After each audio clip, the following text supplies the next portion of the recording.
The Queen's Beast completer proofs are some of the most incredible coins out there, and a PF70 version to boot is one of the best that you'll find on the market, and also one of the most expensive proof coins, because at £6,000 against an issue price of $2,315, this coin is performing exceptionally well. Now, I haven't sold mine yet, but it's very nice to see, on paper at least, my coin doing very well. So today we're going to have a good close look at it, talk a little bit about why it's doing so well, and how we as collectors can maybe look to pick coins like this again in the future, rather than some of the dross that's out there on the proof market right now.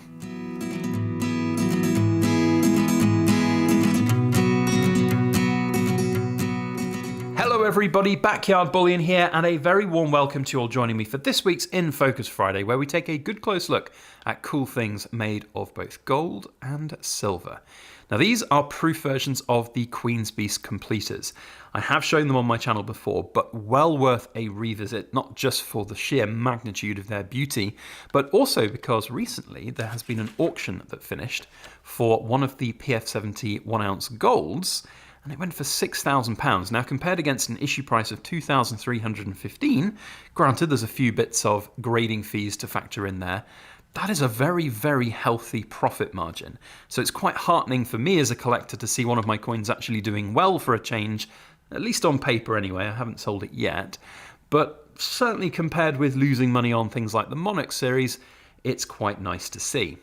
So not only are we going to look at this coin in all of its glory and detail in this video, but also talk a little bit about proof coins and how to perhaps cut through the long grass to find those hidden gems, because it can be a bit of a minefield. But when you get it right, there's a lot of money to be made in some of these coins. You have to get a little bit lucky as well, but we'll talk about that and more in this video. It'd be great to know what you think down in the comment section below, not only about this coin, or perhaps the price tag of £6,000 for one of these coins, but also generally what you think about proof coin markets and picking a good proof coin. What are your key indicators to make a good proof coin?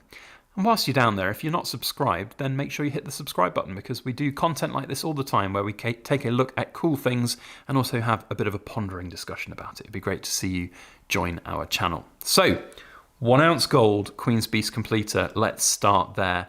This is a stunner, but let's not forget that there was a steeped amount of controversy when the Royal Mint announced this coin. It's funny, I think, because, you know, we give the Royal Mint a lot of stick, and I personally have of late as well. But when they get something right, they really do get something right. But at the time that it was released, there was a lot of opinion that this was basically the Royal Mint cashing in on the success of the Queen's Beasts. It hadn't been thought of at the start. It was a standalone coin.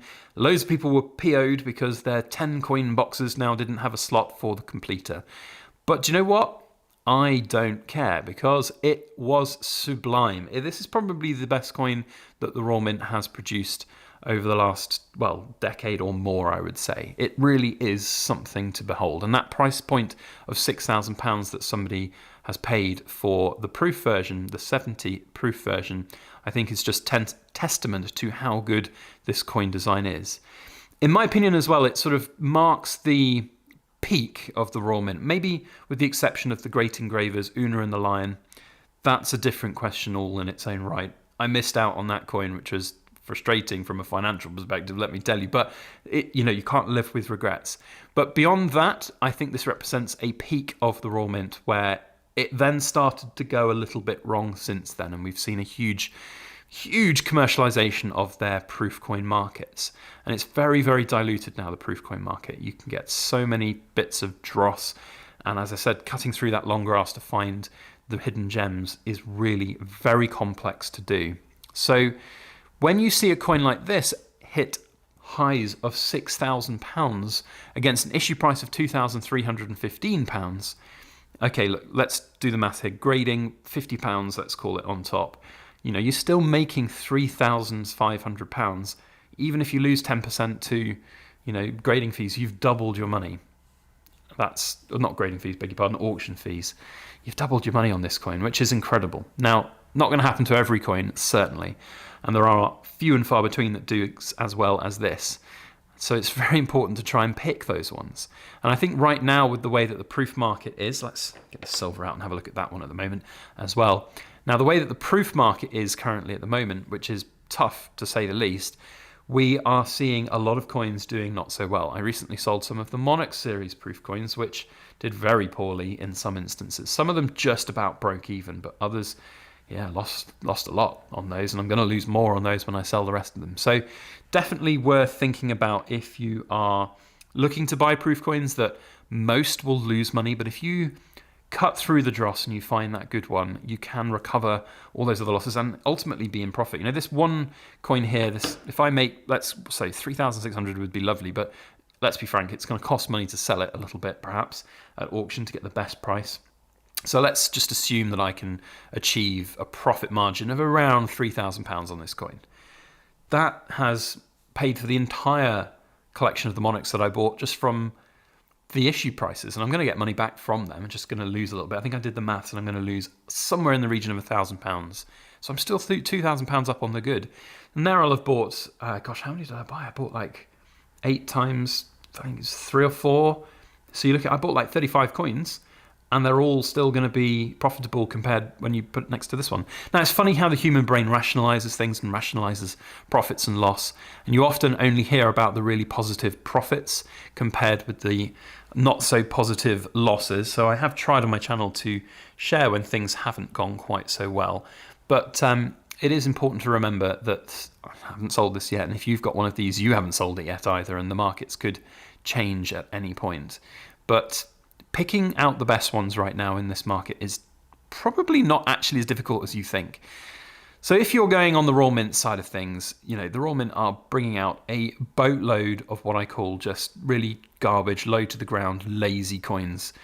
Harry Potter coins, James Bond coins, you know, all of these. I'm sure there'll be an Indiana Jones coins at some point or something. You know, there's all of these types of things which are coming out, and I just don't rate them. I think they are garbage. I think they're just like pandering to collectors of those particular genres, and they're not going to stand the test of time. They're really not. But when you see things like the Great Engravers coins, arguably those are going to do pretty well. We've seen them hold value even in their worst iterations over this last couple of years. Of course, the hype and hysteria that was created by the Una and the Lion, and to a certain extent the Three Graces as well, has helped fuel the Royal Mint's kind of money-making machine of proof coins. And certainly it's difficult to pick the best out of the bunch. But things like this Queen's Beast Completer, I think, are going to be timeless classics. There is no doubting that, and you can just see that from how that market has continued to grow over the last few years. So from my perspective, am I going to be buying any more proof coins? Well, I've bought one of the Great Engravers Waterloo medal coins. There's going to be some other things coming out from the Royal Mint that are potentially of interest. This Great Seals situation with the Royal Mint is somewhat disingenuous in the fact that they've just cancelled a Monarchs collection, which is pretty much what this Great Seals collection is going to be looking like. But from a practical point of view, they could break the mold a little bit and do this as like a medal. I would like to see it as a medal rather than just 2 coins for each side of the seal. If they did an actual seal in precious metal, that would be pretty amazing.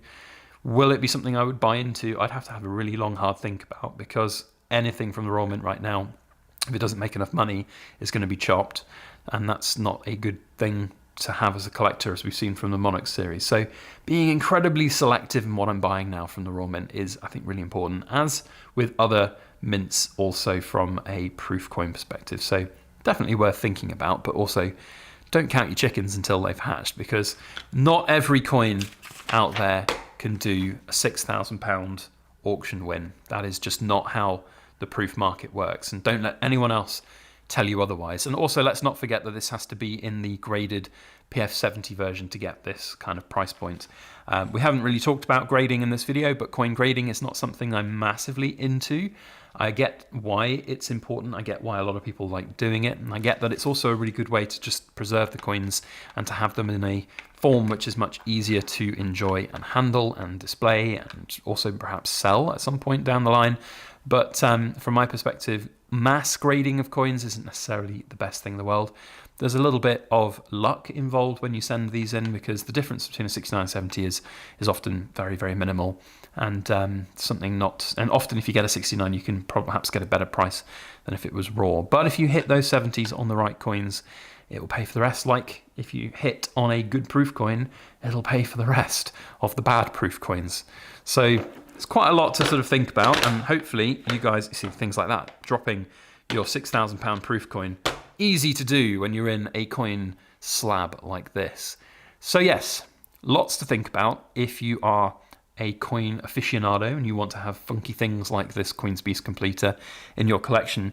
And I still think there's room to grow on this. So my conclusion to this is £6,000 is lovely, is a fantastic price point for somebody to get for that coin. But that just says to me that there's more room. There's more room at the top. And I can't see why I would want to sell this beauty right now. If I got 10,000, I might have to think twice about it, but I can't see why I would sell it right now. Maybe someone down the line will want it for less. I don't know. We'll see. Anyway, maybe I'm making the wrong decision. Either way, it's quite heartening to see something go up for a change rather than just be losing money on things like the Monarch series. I never really thought the Monarch series would make a lot of money. I just thought it would be a really fun, interesting set that would hold some nice value and be a really eclectic collection. But the Royal Mint didn't make enough money on it, so thought otherwise. Anyway, that's this week's In Focus Friday. I hope you guys have enjoyed that. It's one of my favourite coins of all time. I think it's sublime, it's brilliant, and I'd love to know what you think about it. So let me know down in the comments. Thank you to the Cool Kids Club members for watching to the back end of my video, and thank you to all of the Backyard Bullion Ramblers. You guys are absolutely amazing and super special, extra cool. We'll see you on the next video. As always, please make sure that you like, share, comment, and subscribe for more.